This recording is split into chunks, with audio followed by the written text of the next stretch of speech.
you everyone for joining. I just wanted to welcome you. Thank you so much for joining for What is Jewish Spirituality and Why is it Vital for the Jewish Present and Future with Rabbi Dr. Josh Feigelson. And want to thank our co-sponsors of today's program, Temple Emmanuel, as well as BMHBJ in Denver, and welcome Rabbi Chaitovsky to introduce today's guest speaker.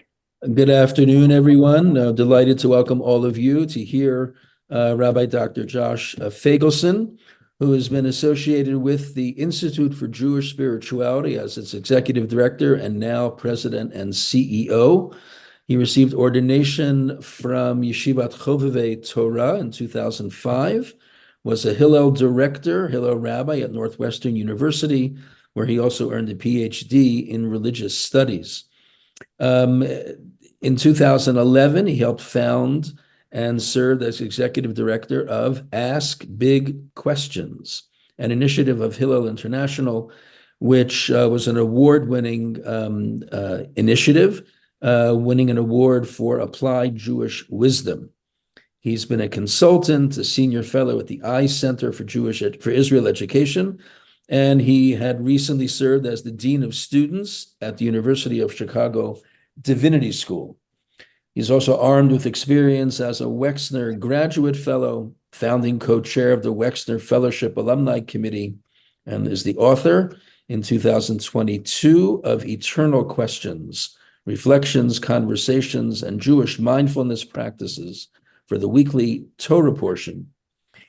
He lives with his wife, Natalie, and their 3 children in Skokie, Illinois. Welcome, Rabbi Dr. Feigelson. Thank you so much, Rabbi Chaitovsky. Thanks to my good friend, Rabbi Shmuley, and thanks to Alex for all the coordinating and helping with this. It's a pleasure to be here, and thank you all for joining today. So I'm gonna talk. I have slides to share, because what would a presentation be without slides? As the title was advertised, what is Jewish spirituality, and why is it the key, or a key, maybe a little less presumptively, to the Jewish present and future? So as was indicated in the introduction, my day job is as the president and CEO of the Institute for Jewish Spirituality. And for a lot of people, that can be a little bit of a weird title sometimes. They kind of wonder, like, what do you mean by spirituality? What do you mean by Jewish spirituality? What are we talking about? And we'll go through a little definition in a moment, just of what we mean by spirituality, or some different definitions of spirituality. But I want to preface it by saying just a little bit of the history of, like, how we got here, and what our organization does, so you understand, because it's helpful context. One of the phenomena that happened in the 1960s, 70s, 80s was that tens of thousands of American Jews who had grown up in Jewish homes, Jewish communities, Jewish institutions, they didn't seem to find what they were looking for spiritually. And a lot of them went off to college, and they discovered Zen and yoga and other forms of meditation and Buddhism and other Asian practices. And by the 1990s, you had tens of thousands of people who identified, or could be identified, as Boo Jews, right? Buddhist Jews, or Jew Boos. And you'll recall that in the environment of the 1990s, there was a lot of concern, as there continues to be today, about Jewish continuity, right? Is there going to be a Jewish people in the future?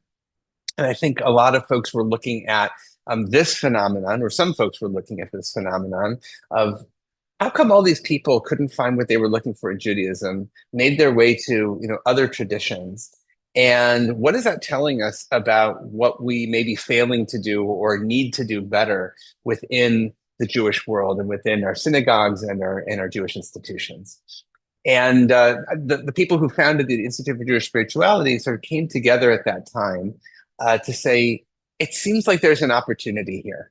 There's an opportunity to rediscover some of the spiritual practices that are deeply rooted within our own tradition, but that seemingly were not taught to a lot of people over the course of Judaism becoming more modernized and more westernized. and a lot of things that were lost in the Shoah, frankly, also. So the Hasidic movement certainly did a lot to develop and teach forms of Jewish spirituality. We see that today with the survival and thriving of Hasidic movements like Chabad and Breslov, for instance. But our organization was founded by people who wanted to bring that through, especially to non-Orthodox Jews, and to adopt some of the practices, for instance, of mindfulness meditation and yoga and bring those things into Jewish practice as well, not in a syncretistic way, but in finding ways that they emerge naturally out of Jewish life. So we'll talk about that in a moment, but I just wanted to sort of orient you of like, why is this, what are we talking about when we're talking about Jewish spirituality? So let's look for a second at some different definitions of spirituality. So if you look at the dictionary will say spirituality is the quality or state of being spiritual, which is a very unhelpful definition, right? The quality or state of being spiritual doesn't tell you much about spiritual. Okay, I could have told you that. So let's look at a different definition. This is from Dr. Lisa Miller, who has two wonderful books that I would highly encourage. One is called The Spiritual Child, and another is called, the more recent one is called The Awakened Brain. They're both fabulous, and she is Jewish, and she's actually a member of our advisory council. And she's a research and clinical psychologist at Columbia. And so she defines spirituality as an inner sense of living relationship to a higher power, God, nature, spirit, universe, the creator, or whatever your word is for the ultimate loving, guiding life force. That's something I like that one a lot. I think that's a really helpful notion of spirituality, is this inner sense of living relationship to a guiding, loving life force. And what actually Lisa Miller shows through her research is kids who are raised with that kind of a relationship and that kind of sensibility, it's actually the number one protective factor against lots of antisocial or negative mental health outcomes, things like anxiety, depression, suicidality. The number one thing that will help as a preventative and a protective factor against those things is if people are raised with a sense of spirituality, with a strong sense of spirituality, which she defines here as that inner sense of living relationship to a higher power. And just if we pause right there for a second, Judaism for so many of us has become a set of ideas or a set of things to do, right? A set of performances.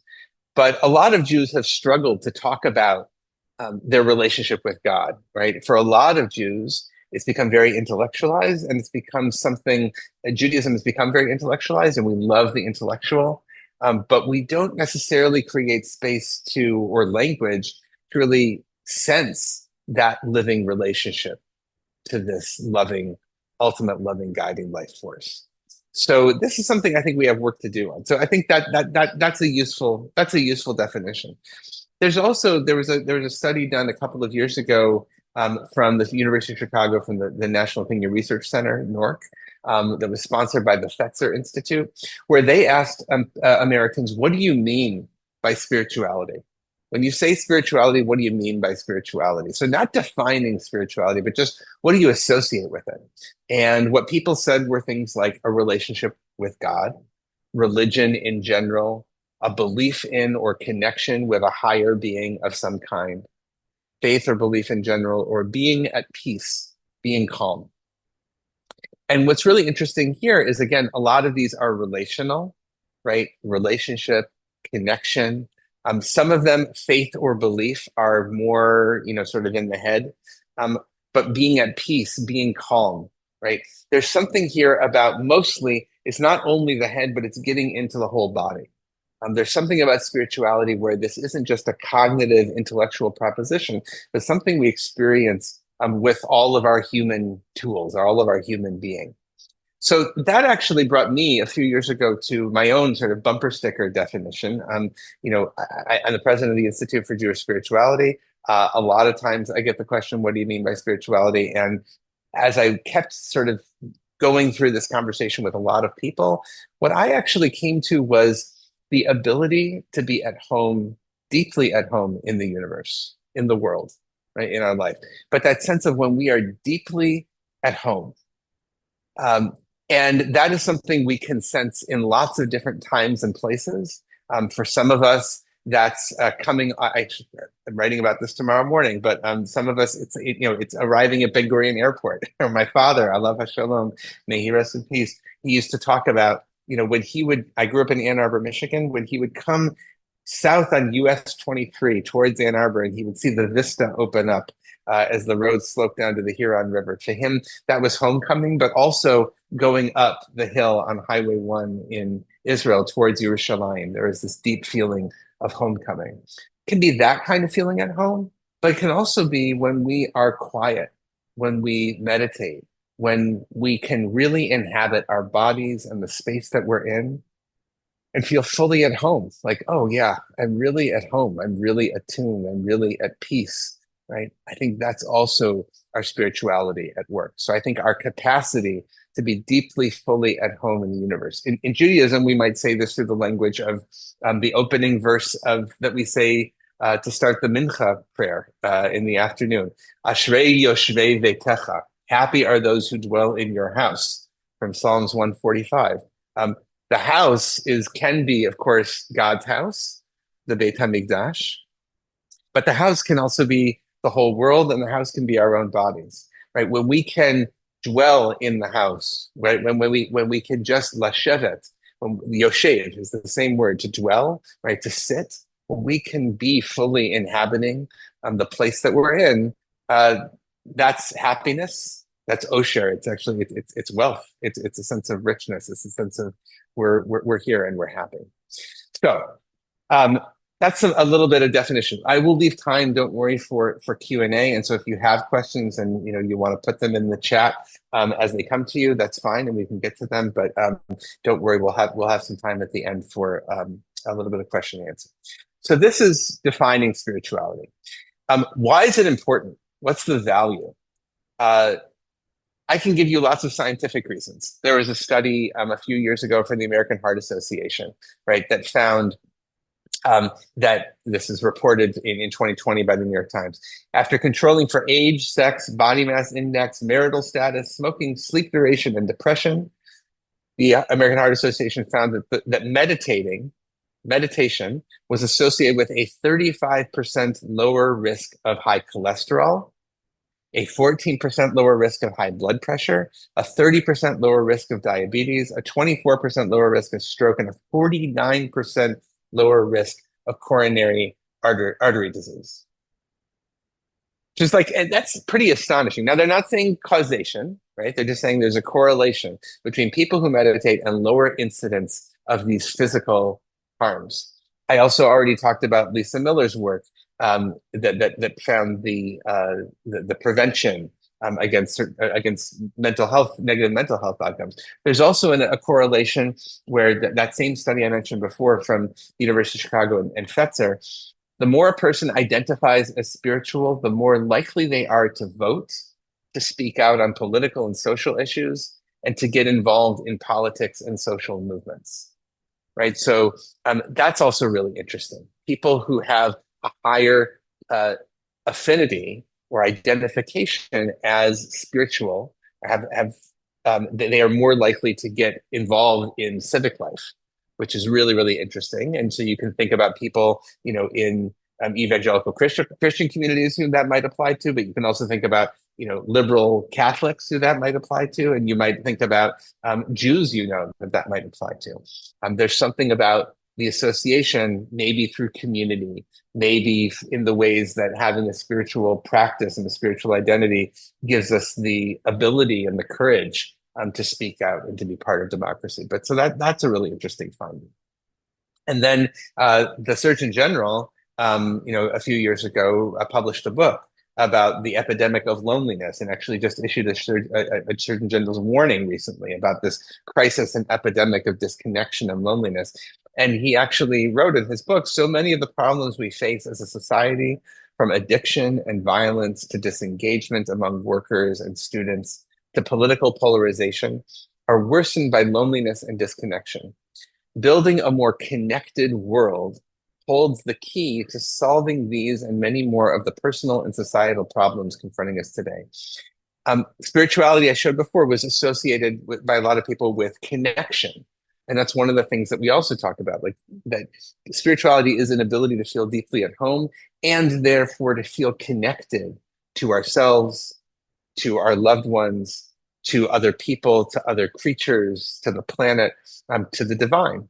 When we feel that sense of connection and we feel held in it and we feel animated by it, that's building these pathways in us of a sense of connection, not a sense of disconnection, but we feel really connected. And that helps to mitigate against a lot of the problems of disconnection and isolation that the Surgeon General is talking about. And in fact, I was told just yesterday, I think, by somebody that he evidently now, I think, has a meditation like podcast or something, or he's either endorsed one or he's doing one, neither of which would surprise me. So he is a practitioner as well.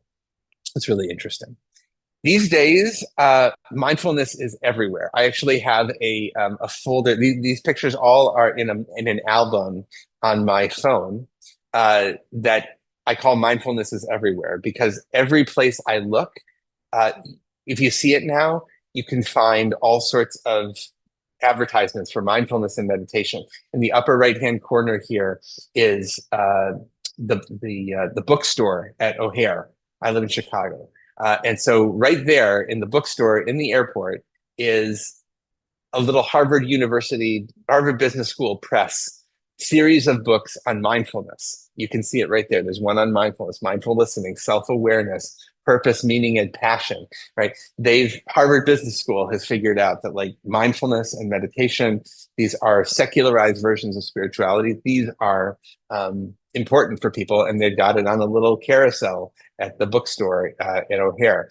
On the far left, there's you can see, I was going down the highway recently in Chicago on the Kennedy Expressway downtown, and there is a billboard for Advocate Health, right? And you've probably got something like this wherever you live. And it has these things that you should do to stay healthy. Schedule a checkup, eat healthier, meditate more, right? Even the healthcare organizations are now endorsing this. Download the Live Well app.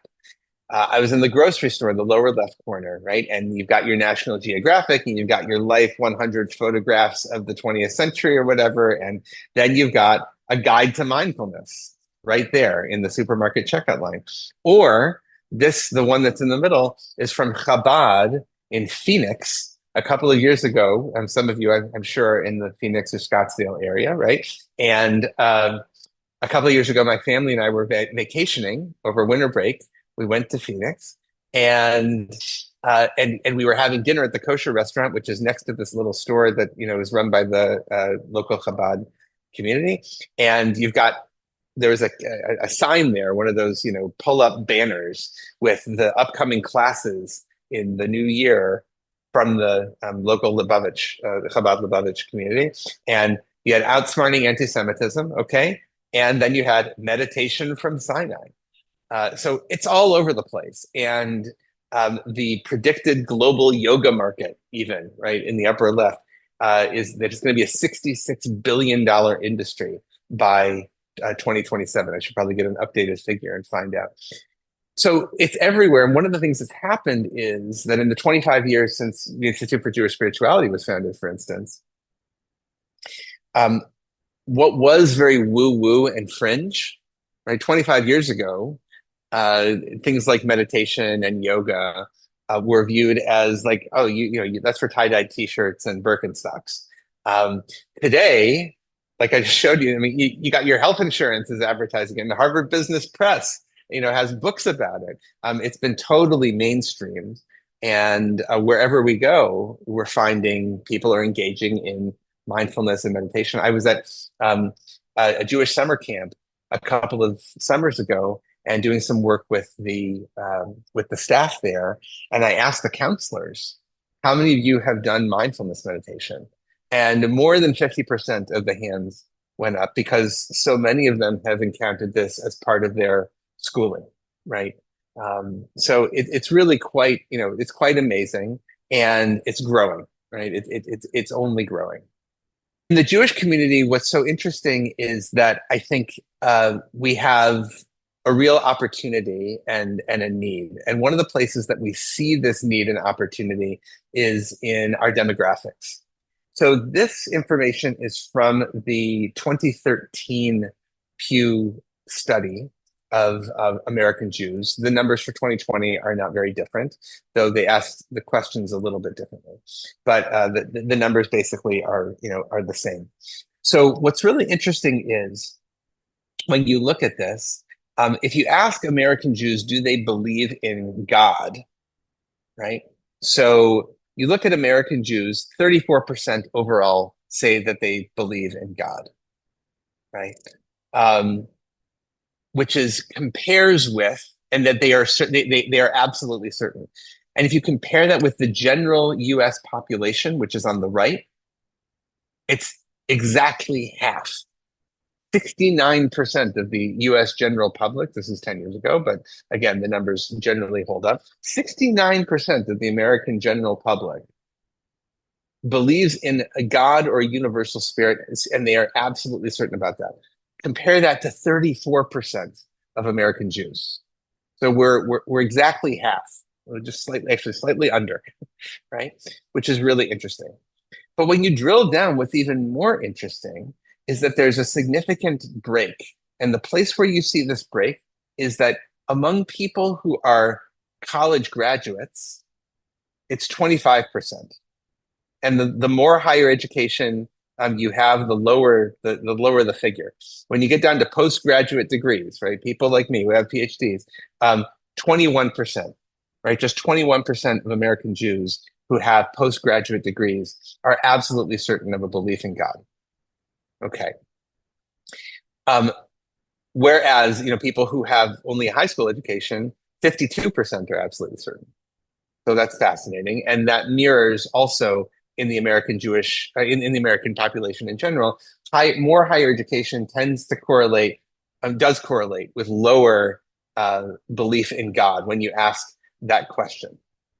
But there's a lot of opportunity, right, when you get to people who believe but are less certain. 38% of American Jews believe but are less certain about it, as opposed to 23% of the public. More recently, when you ask the question about do you believe in the God of the Bible, right? Some of this has to do with like, what are you talking about when you're talking about God? We're using some different terms interchangeably here, or not being precise about spirituality, mindfulness, God. What are we talking about? This is a really interesting question, though, this one, because this is from the Pew 2020 survey.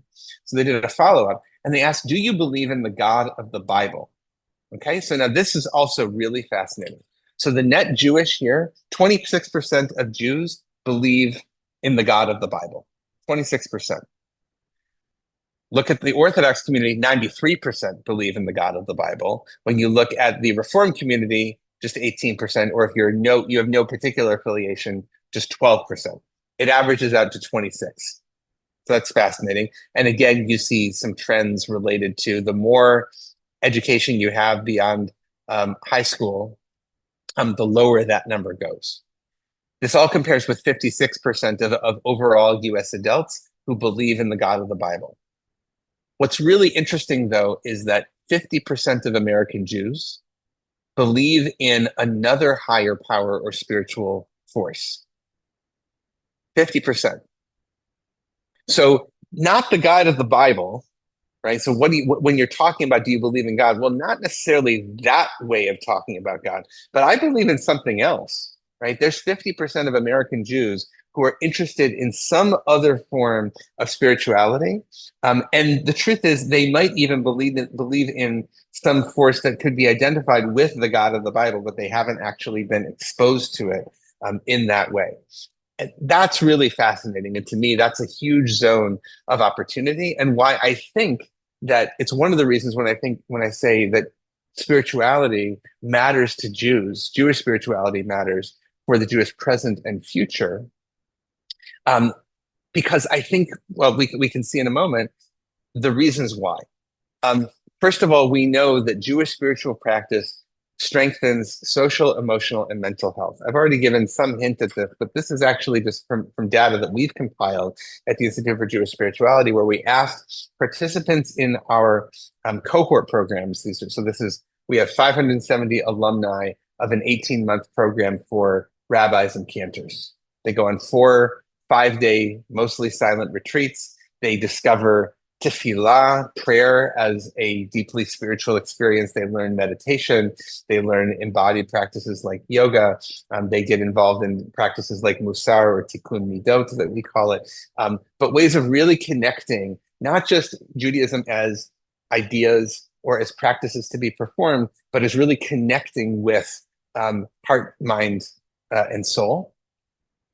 And the outcomes from this is that when we ask them, are you able to be more fully present, right? You find that 99% of them say, either from a small extent to a great extent. 56% actually say a great extent. They are able to be more fully present as a result, which in this day and age, in the age of distraction, is essential. So many people are looking for, how can I show up more fully present? And we all want rabbis and cantors who are going to be present with us, right? And able to accompany us. Cultivating gratitude, listening more compassionately, have greater emotional resilience, be more aware of emotional triggers. All of these things the scores are through the roof. You can see that engaging in Jewish spiritual practices like Jewish meditation, like Jewish yoga, like tefillah, as a spiritual experience, all of these have these enormous pro-social benefits. They help us show up better. And in an age when we're experiencing an extraordinary crisis of clergy burnout, right, after years of political polarization in our communities, after COVID, after the last year since October 7th, there's so many rabbis and cantors that I talk to who are just exhausted, and across the board in America, across the religious spectrum, people are leaving their clergy positions. We have a real crisis there, and we have a crisis of meaning. These kinds of practices clearly can help us. They can help us to be able to weather the storm much better, and can help people stay in the game much longer. And so I think that's really essential. And what we also find is when we ask those same alumni, what did this help you to do? 89% of them say it enabled me to experience Judaism as a spiritual practice, which we should just pause on for a second. The idea that these are rabbis and cantors who have not been experiencing Judaism as a spiritual practice. They've been experiencing it as something else, perhaps, something that they've been motivated to do and perform, and they love to think about, and they love being around Jews, but it hasn't necessarily been part of their spiritual practice. I talked once to the leader of a major American Jewish foundation who has a very dedicated yoga practice. And I asked this person, is that at all part of your Judaism? And they said, no, that's a totally separate part of my life, right? Imagine if, what you're doing that is like so deeply meaningful, you're so dedicated, your yoga practice, your meditation practice was also part of your Judaism. There's such an opportunity in that. 89% said that participating in our programs led to them experiencing Judaism as a spiritual practice. It increased their sense of themselves as a spiritual person. It increased their connection to their Jewishness, 87%. We just did a study, actually, it's not on these slides, of young people. We've been doing a lot of work with young adults in the last year, both in person and virtually, and creating young adult meditation communities, Jewish meditation communities. And over 75% of them said that as a result of participating in these programs, they are more connected and feel more engaged in Jewish life in general, right? This is an on-ramp for people who otherwise might not be finding their place, right? So what all of this says collectively is that engaging in Jewish spiritual practice leads to, one, greater meaning in Jewish life, right? We experience it's more meaningful. We feel better about it. Number two, we can correlate it with deeper civic engagement. that we showed before. They're more likely, you are more likely to participate in American civic life, which is really important. And number three is better mental, emotional, and physical health outcomes, right? Everything from lower rates of anxiety and depression to lower rates of coronary artery disease. So there's all sorts of reasons why Jewish spirituality matters to our present and our future. I want to close with, or before we get to questions, just to give you, I want to give a taste. I mean, I've talked a lot about what Jewish spirituality does, and but I also want to give you a chance to experience a little bit of what is it? What are we talking about? So what I'm going to invite you to do, I'm going to teach a little piece of text, and then I'm actually going to lead us in a little bit of, give you an invitation if you'd like to join me in a short meditation, and then we'll come out of that and we'll have a chance for a little Q&A. That's good. Okay. So the text here is actually timely. It is it's a short quote from a teaching of the Piaczezny Rebbe, Rabbi Kalanimus Kalman Shapira, known as the Rabbi of the Warsaw Ghetto. This is from a sefer, a book that he wrote years before he was in the Warsaw Ghetto, called Derech HaMelech. And it's a teaching that is actually about the 13 attributes of divine mercy, and that are recited as part of the Slichot service that many of us will engage in, a little more than a week from now, before Rosh Hashanah, and are a central part of the Yom Kippur service as well. And you may remember this comes from the story after the breaking of the Ten Commandments and the building of the golden calf. That whole story, and Moses goes and he asks for forgiveness from God, and God says, I'm going to teach you now what to say when you need to ask for forgiveness. And we sing it, in shul, Adonai, Adonai El Rachum V'Chanun, right? So there's a question in there. Why do we say that name, Yud He Vav He, Yud He Vav He? Why is it listed twice? Why is it repeated? So the Piaczezny Rebbe teaches here, he quotes an earlier stage, the Kedushat Levi. In each member of the people of Israel, there is a portion of divinity, a chelek elokut. There's a portion of divinity. And when one calls out and prays with this divine portion, then the divine portion itself is calling out to Yud He Vav He, to the larger oneness. There's a piece of that oneness inside of us, and there's a larger oneness of which it and all of us are a part. And so when we daven, when we pray, when we really call out, or maybe when we're quiet, when we just allow ourselves to experience it, that divine portion within us is calling out to the larger oneness, animating, loving life force of the universe. This is the meaning of saying Adonai, Adonai, Hashem, Hashem, Yud He Vav He, Yud He Vav He, right, in the verse. That portion within us calls out to the oneness beyond. So what I'll invite you to do, I'll stop sharing my screen, and I'll invite you, if you'd like, to join me, and I'll guide us in a little meditation. You can have your camera on or off for this, but and this will just be for just a few minutes. I remember the first time I tried to do a meditation, and the first 30 seconds were excruciating to try to be alone with my thoughts. And it takes practice, but I'll try to, there may be experienced meditators here, and there may be people who this is your first time. And so wherever you're coming, you already have an A+, don't worry. So if you want to just find a posture that is good for you, that allows you to be aware and upright. You might try to embody Jacob's ladder, right, which is described as a sulam mutzav artza. It's grounded in the earth, v'rosho magia hashamayma, and it extends up toward heaven. And you might just soften your gaze or close your eyes.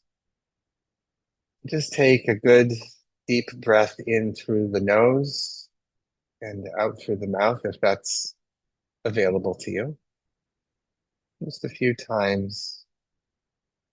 With each exhalation, just trying to bring a little more softness, relaxation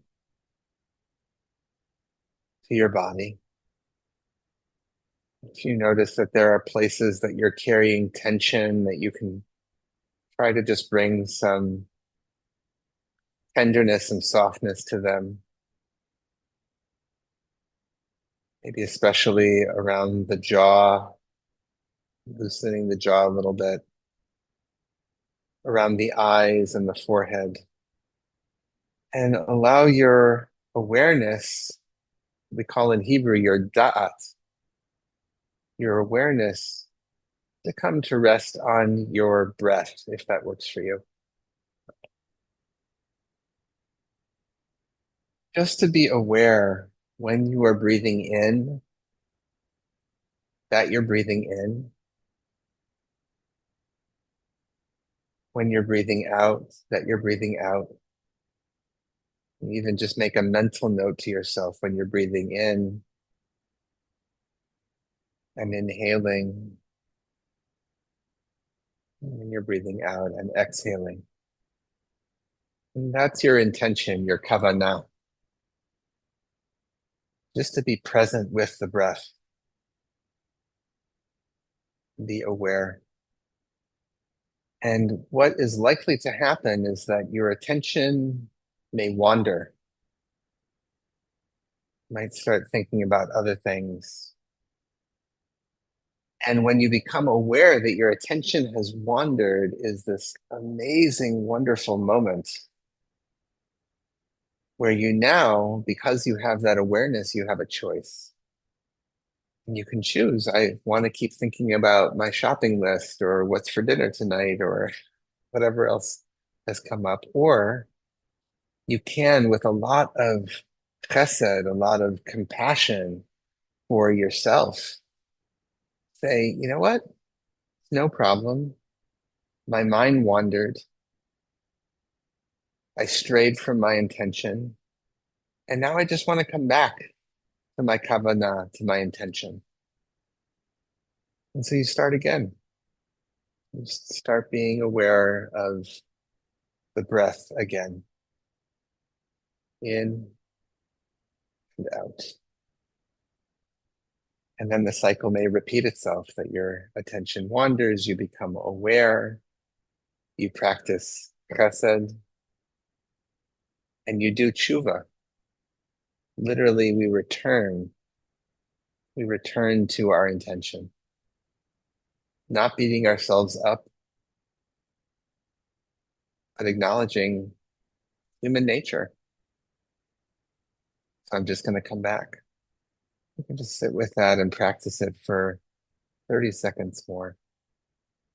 So just notice how you're feeling. And when you're ready, if your eyes have been closed, I'll invite you to open them. And just take a look around the room that you're in, maybe with fresh eyes, and hopefully a little bit calmer, a little more connected than we were before.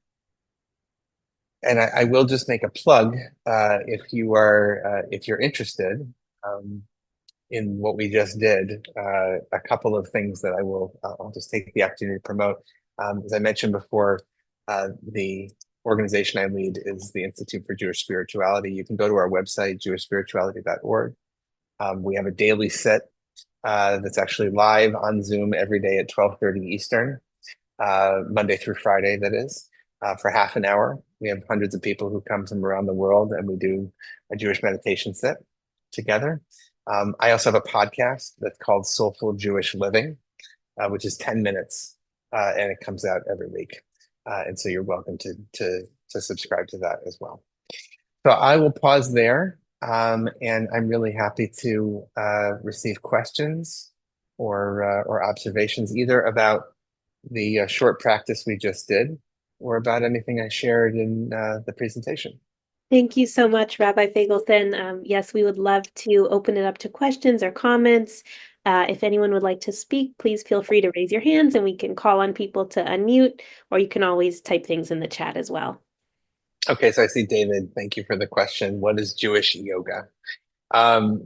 So we also have a weekly Jewish yoga studio at our organization online. So really, it's the integration of Torah teaching with yoga practice. I will confess that yoga is less one of the practices that I am most engaged in, but yoga, the idea of taking the practices, the poses, and otherwise, and with the language and practices of Torah, we can really integrate those. So we can think about, for instance, the relationship between in the Jewish mystical tradition, for instance, you have if you can think of the tree of the Sefirot that you might think of, right? And how might you? We have two opposite. One of the pairs that's on that tree is Netzach, right, which can be associated with strength, right, and Hod, which is more with humility and sort of softness. And through the yoga practice, right, how might you embody, be aware of the relationship between Netzach and Hod, between that strength and that softness, or Chesed and Gvura, which are also on that tree, right? Loving kindness and loving connection, maybe would be better. Chesed and limitation, Gvura.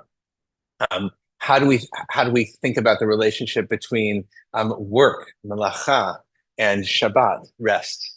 And that can be explored through the body, through yoga. So it's taking the tools of the yoga practice, the same way we would take tools from the mindfulness practice, right? And say, these can be ways of exploring Jewish concepts and Jewish ideas, Jewish teachings in our bodies and through Jewish language, through integrating them with Torah. And so that's my best explanation of what that is. I hope that helps. I see you nodding. Okay, great. Okay, and David, also you equate mindfulness with meditation. Are there other types of meditation your radar screen? Yes, thank you. We primarily, are very into mindfulness meditation. It's very accessible for a lot of people. And there are obviously there's different parts of mindfulness meditation, most of which comes out of the Vipassana and Buddhist tradition. But there's certainly other types of Jewish meditations that involve visualization, for instance, or that involve using the Kabbalistic letters, and ways of working with Yud Hey Vav Hey. If you stack Yud Hey Vav Hey, if you just think of those letters, it looks like a human body, right? And there's all sorts of things you can do with that, or with light, or so there are ways of integrating that, and we do have teachers who do that and who do those types of meditations as well. Absolutely. So they are on our radar screen too. And that can be a wonderful resource. Is there a best time of day you recommend doing mindfulness? So let me just say, mindfulness, I think, is something that can be all the time.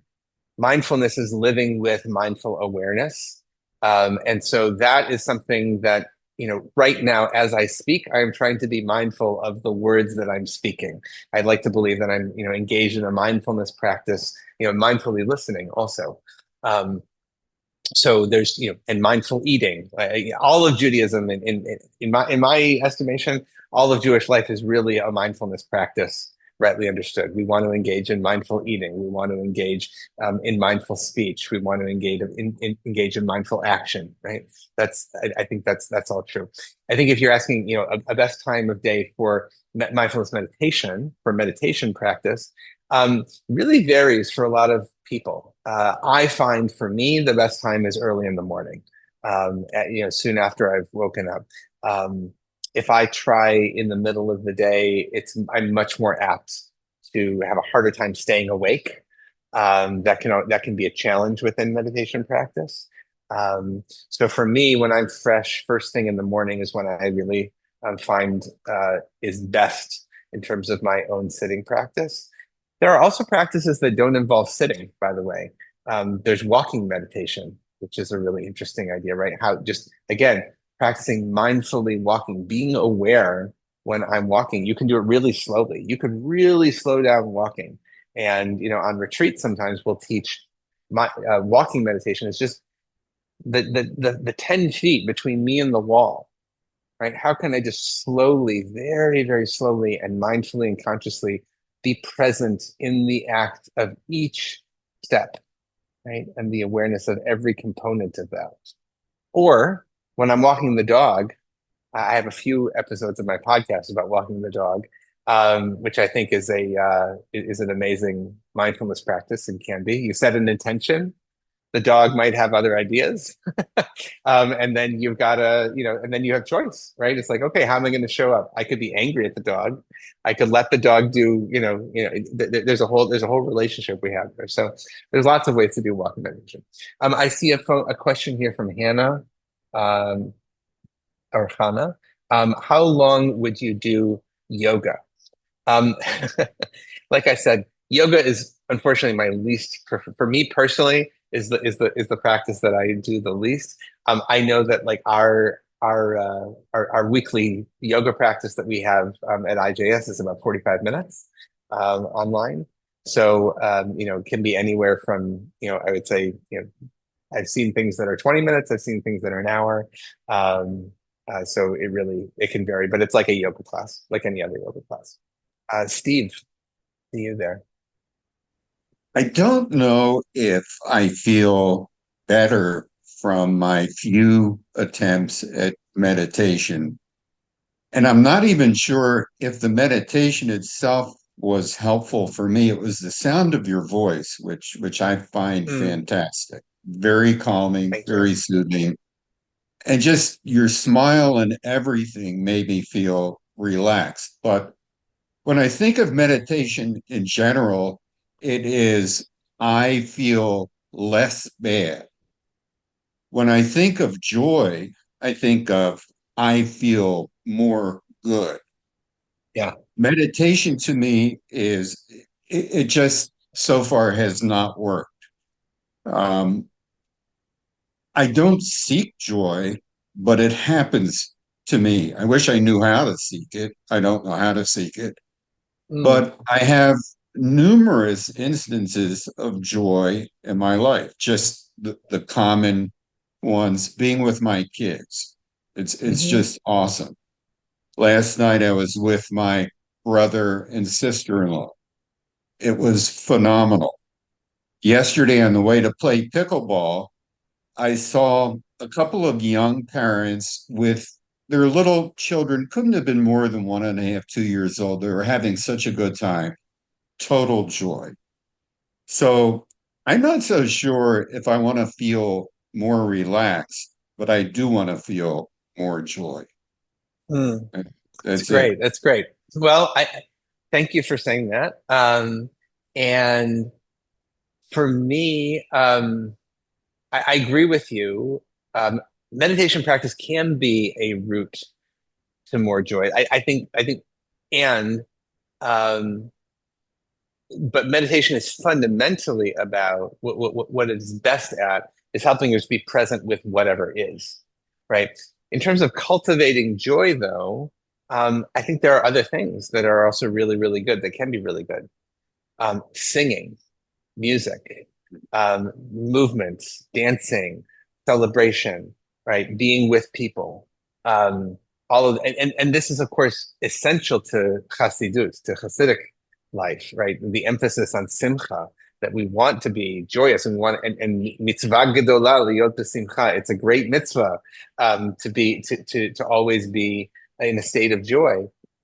So we want to cultivate that, and which is and true joy. I think the other thing to say, profound joy is not the cheap version of happiness that is often peddled, right, in larger society. Here's something that if you eat it, it'll make you feel better. Here's something that if you buy it, it'll make you feel better, right? We all know that that's not the real thing. But being aware, sometimes, at least for me, and I think for a lot of people, being aware of what's going on for me, I need to sort of clear some space first in order to be able then to tune in to where the joy, what are the things that then, are bringing me joy, that can bring me joy. So, but I think everybody's got to check it out, and it's got to you got to work it out for yourself. And if it doesn't work for you, great, no problem, right? Like, you tried it out, doesn't work, you'll find something else. And it sounds like you've got some wonderful things that bring you joy in your life. So like, my bracha is that only continues and grows. All right, we got time for one more, maybe, if anybody's got a question, or if not, we can call it a day. Well, thank you all so much. This has really been wonderful to be with you, and I appreciate you making the time. And again, thanks to Alex and to Rav Shmuley for the invitation. So thank you. Yes, thank you so much for being here with us. Pleasure to learn with you, and thank you all for joining. And then next week on Wednesday, September 25th, we have the Zaitchik Family Lecture, Kol Kolot, Every Voice, Every Vote, with Rabbi Jonah Pesner. So that'll be in person at Temple High, or offered virtually as well. So we hope you can join us for some of those. And then we'll see you again soon. Thanks, everyone.